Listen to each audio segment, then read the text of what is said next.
Yeah, I mean, so most of our research focuses on the U.S., Sure. but I will say that what governments all around uh, the world, when COVID hit, I mean, basically we had to had to shut economies down. So it was a lousy time to raise taxes.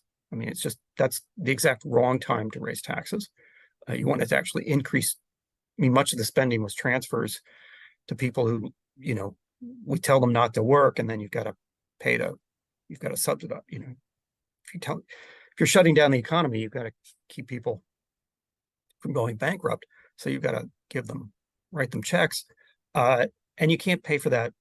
You can't raise taxes. So almost every government issued debt to pay for COVID. I mean, some spent more than others. And now we're in a period in which it's kind of okay. Well, how the bill comes due, you say, how is this going to be paid for?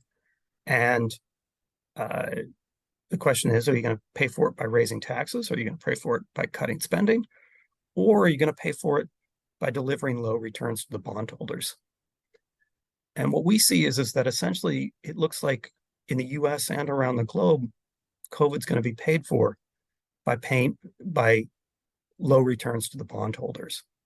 And those low returns can come kind of through two different channels. One is through inflation, just a rise in the price level, that prices are going to go up. If you look at, and then two is that interest rates will remain, just generally higher.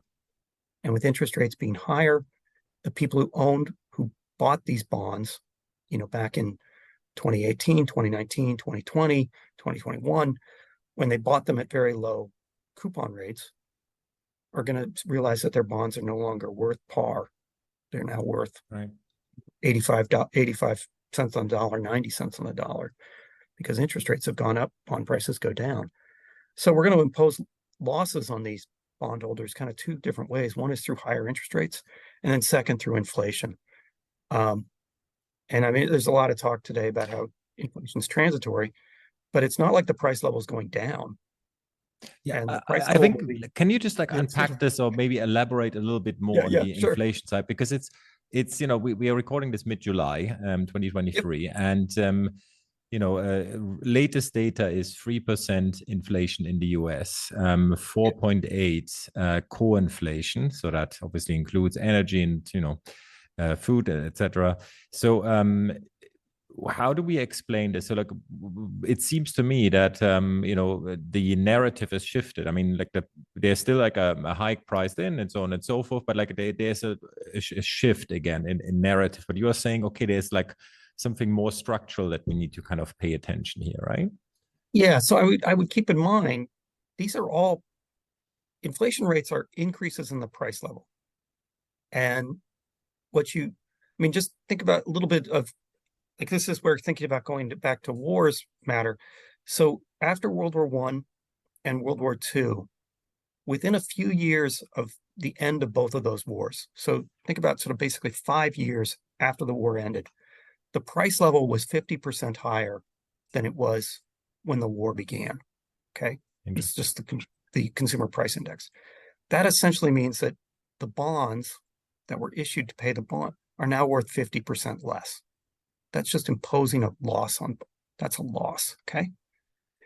Now, to make the bondholders whole, you'd have to do something like what we did during the gold standard, where if you raise the price level during the war, you bring it back down. And you not only have, inflation rates aren't just low, they're negative, to return the price level to what it was, to return the value of those promises on the dollar. There's no talk about running negative inflation. And so prices are going to be higher. And it's true, right now, the rate of increases has slowed. But what we would emphasize is that this is not, so one, it's still 3%. And if you bought a bond in 2020 with a 2% coupon, you're still losing. Sure. I mean, you're getting negative returns. And then secondly, that these things can take a while. It's going to take a while for this thing to filter through the system.